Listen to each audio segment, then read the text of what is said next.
네, 셀리도 여러분 안녕하세요.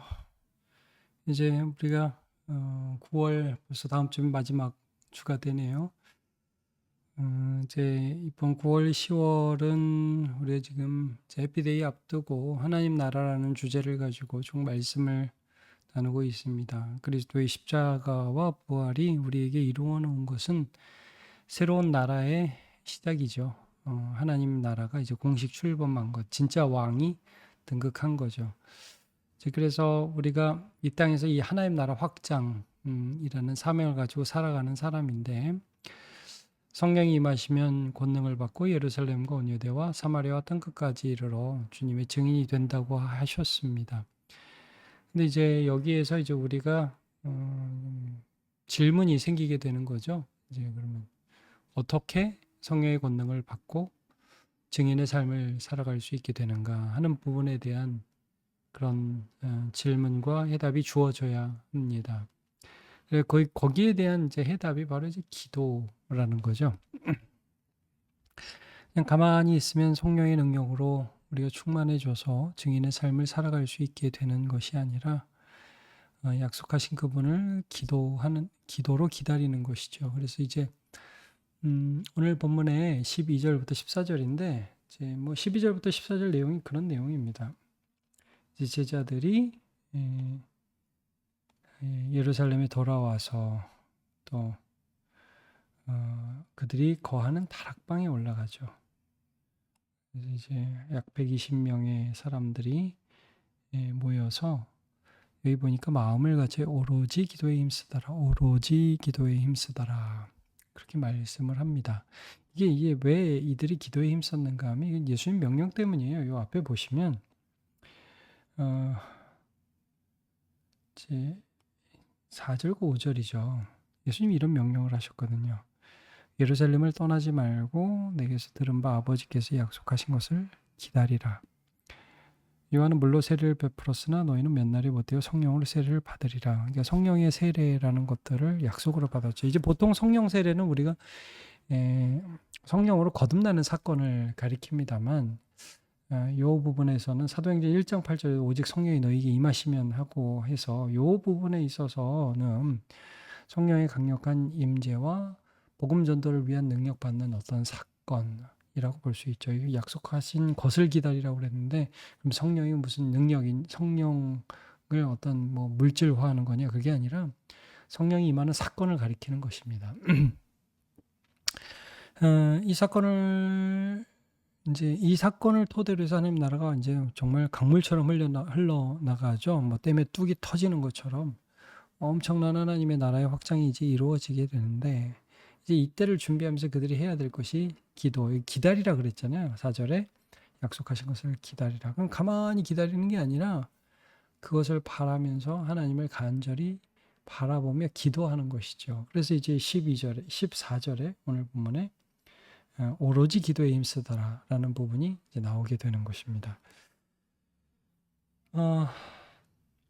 이제 해피데이를 앞두고 있으면서 우리가 이 시리즈를 쭉 보고 있는데 이런 의미에서 이제 우리가 기도하는 것이 굉장히 중요하다는 것이고 저도 이제 다른 여러 가지 뭐 준비를 하지만 특별히 이번 해피데이를 준비하면서는 좀 기도하면서 준비하고 싶다라는 마음이 많이 듭니다. 하나님이 우리에게 어떤 능력을 덧입혀 주시고 어떤 영혼을 보여주시며 또 그들의 영혼에 어떤 도전을 우리를 통해서 주실 것인가 하는 것들에 대해서 좀 고민을 좀 많이 해보게 됩니다. 그리고 그 일에 있어서 가장 중요한 게 기도라는 거죠. 자, 예수께서는 성령의 권능을 얻기 위해 제자들에게 약속하신 것을 기다리라고 명령하셨습니다.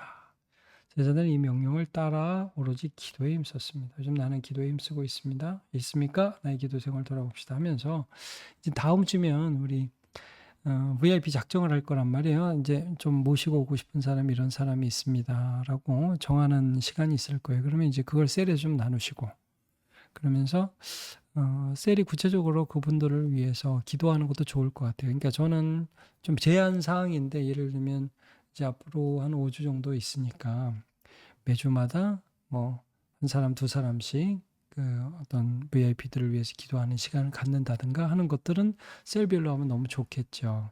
그래서 기도를 준비하는 거 굉장히 중요할 것 같습니다. 자, 그러면 이제 보면 이제 다음 주에 제가 좀 나눌 부분들이 그들이 어떻게 기도했을까? 라는 부분인데 하나는 이제 약속을 믿고 기도했고 또 하나는 하나님 나라를 구하며 기도했고 또 그들은 하나님의 일하심을 기대하며 기도했다. 이제 이 부분을 좀 볼 거거든요. 이 약속을 보면서 약속을 믿으면서 기도했다. 이 약속하신 것을 기다려요. 하나님이 주신다고 그랬어요. 성령을 보내주신다고.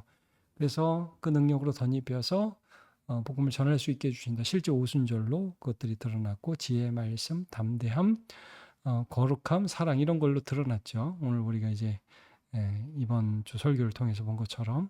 그러니까 그들은 하나님의 약속이 아직 실현되기 전에 하나님의 약속을 믿고 기도했습니다. 자, 우리가 어떤 하나님의 말씀과 하나님의 성품을 좀 믿고 기도하고 있는지 좀 나누어 보면 좋을 것 같아요. 그러니까 욕망을 표출하는 게 기도가 아니라 신뢰를 표현하는 게 기도잖아요. 저는 하나님을 믿습니다. 이게 기도잖아요. 난 이게 되고 싶어요. 저게 되고 싶어요. 라는 자기 욕망을 투영하는 것은 우상숭배고 하나님을 신뢰하는 것은 이제 기도가 되는 것이죠. 좀 차이가 있어요. 애들은 달라고 그럴 때 믿어요. 진짜. 엄마가 밥 줘. 그럼 진짜 밥 줄 걸 믿고 기도하는 거예요. 그러니까 우리도 하나님 앞에 기도할 때 어떤 하나님의 말씀을 믿으면서 기도하는지. 첫 번째, 하나님의 나라 확장을 위해 사용하실 것임을 믿는다. 그러니까 하나님이 너희가 성령의 권능 받으면 예루살렘, 온 유대, 사마리아 땅 끝까지 이르러 내 증인이 되리라 라고 말씀하셨잖아요. 그러니까 하나님의 약속이 있는 거예요. 그 말씀을 믿으며 하나님 성령의 능력을 주세요 라고 기도할 수 있겠죠. 구하는 자에게 성령을 주신다는 말씀이 있습니다. 이제 구하라, 찾으라, 문을 두드리라.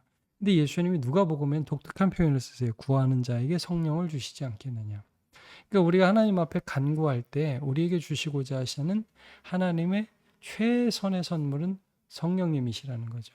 그 성령님이 내 안에 계심으로 인해서 주시는 온갖 좋은 선물들을 하나님이 약속하고 계세요. 그러니까 우리가 기도할 때 하나님, 제가 능력 없는 거 아시잖아요. 제가 두려워 떠는 자임을 아시지 않습니까? 저에게 성령으로 임재하시며 성령의 능력으로 부어주세요라고 기도할 수 있겠죠.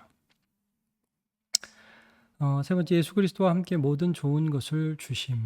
그래서 모든 좋은 것을 우리 주님이 주신다. 자기 아들을 아끼지 아니하시고 우리 모든 사람을 위하여 내어 주시니가 아들과 함께 같이 모든 것을 우리에게 주시지 않겠느냐. 성경 곳곳에 이런 약속들이 있어요. 그러니까 우리는 기도할 때 약속을 붙들고 기도하는 거예요. 그냥 내 어떤 욕망을 투영하는 게 아니라. 자, 그리고 이 모든 것에 대한 근본은 하나님의 선하심이 있죠. 하나님의 선하심을 믿는 거예요. 히브리서 11장 6절에 하나님께 나아가는 자는 반드시 그가 계신 것과 또한 그가 자기를 찾는 자들에게 상 주시는 이심을 믿어야 할지니라. 그러니까 계신 하나님, 존재뿐만 아니라 은혜로 오신 하나님, 좋은 것 주시기를 원하시는 그 하나님을 믿어야 할지니라. 그러니까 우리 안에는 이 기도 가운데 하나님에 대한 믿음이 있는 거죠. 그들이 왜 부활하신 예수님이 승천하시고 다시 외톨이가 되었는데도 불구하고 기도의 자리에서 오로지 기도에 힘썼는가? 그들은 약속을 신뢰했기 때문입니다. 그러니까 오늘도 우리가 이제 해피데이라든지 특별히 저는 이 전도 집회를 앞두고 기도하는 게 중요하다고 생각하는데 이렇게 기도하는 것이 왜 중요하냐면 하나님의 약속과 하나님의 뜻을 향한 기도잖아요. 그러니까 여러분 우리가 하나님의 뜻들을 행하려고 할 때 하나님 우리와 함께 하신다는 그 약속을 신뢰하고 붙들고 기도하는 것이 참 좋죠. 그러니까 이런 말씀들 하나를 같이 붙들고 그 말씀대로 이루어 달라고 기도하는 것은 매우 바람직한 태도라는 것을 우리가 알 수 있습니다. 두 번째, 기도의 시간은 외롭고 긴 터널을 지나가는 시간과도 같습니다. 그죠? 안 보이니까. 근데 이제 제가 좀 전에 말씀드렸지만 다음 주에 나눌 말씀이 약속 믿고 기도해라. 하나님 나라를 구하며 기도해라. 이제 1, 2번에서 그걸 두 개를 한 거예요. 약속을 믿고 하나님 나라의 확장을 위해서 기도하는 거죠. 이게 하나님의 뜻이니까. 세 번째 나눌 게 뭐냐면 이제 2번에서 그걸 할 건데 하나님의 일하심을 기도하라는 거죠. 그러니까 하나님 안 보여요. 아무것도 이루어지지 않는 것 같아요. 이게 모든 것이 이제 수치화되고 어떤 가시화되면 우리가 거기에 참여하는 게 쉬워요. 근데 기도는 그런 게 아니에요. 안 보여요. 그래서 믿음이라고 얘기하는 거죠. 자, 기도의 시간은 외롭고 긴 터널을 지나는 시간 같아요. 끝나는 게 가까운데 안 보여. 그치? 이제 그런 기분이죠. 당장 결과가 보이지 않기 때문입니다. 제자들은 예수님의 승천 이후 오순절까지 약 일주일 정도의 기간 정도 기도에 전념하는 기간을 가졌습니다. 생각해 보세요. 6월절 이후에 50일이란 말이에요. 예수님이 3일 만에 부활하셨고 금요일 밤에서 토요일이니까 뭐 거의 그렇고 어쨌든 거의 50일 후에가 이제 오순절인데 그러니까 한 7일 정도 기간이 되겠죠. 예수님이 40일 동안 승천하신 예수님의 몸을 보여주셨으니까 어쨌든 이 기간 동안에 기도에 전념하는 시간을 가졌는데 짧다면 짧지만 길다면 길 수 있는 그런 시간이죠. 내가 오랫동안 하나님의 일하심을 바라보며 기도하는 기도의 제목이 있다면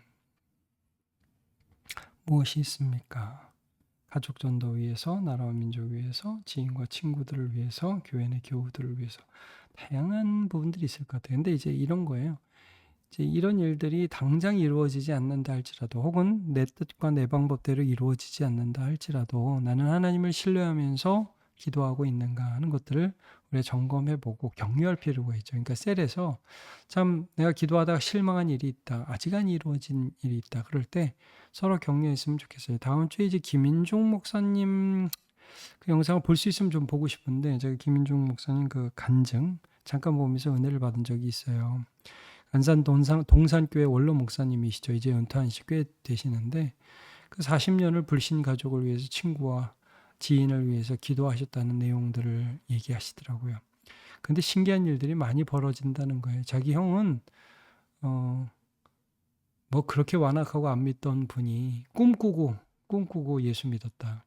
하나님이 사람을 부르는데 우리 방법대로 하지 않는 거죠. 근데 참 오랫동안 기도하게 하시더라. 그런 내용들이 있었습니다.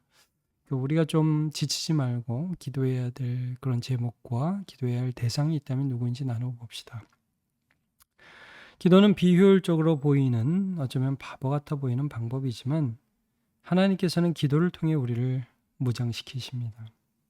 하나님의 약속을 믿고 하나님의 나라 확장에 동참하기를 원하며 하나님의 일하심을 기대하는 우리가 됩시다. 다음 주 우리 셀 모임을 통해서도 은혜 나누시고 이제 10월이 되면 10월 첫 주는 긴 그 추석 연휴가 또 시작이 돼요. 그래서 많은 분들이 지방에 가고 또 못 오실 수도 있어요. 이제 한 주를 못 볼 수도 있으니까 서로 격려하면서 좀 좋은 또 믿음의 교제를 하시고 셀리더들은 항상 이번 해피데이를 앞두고 좀 마음에 기도하면서 해피데이를 맞이할 수 있는 그런 시간 되시면 좋겠습니다. 네, 모두 수고하셨습니다. 감사합니다.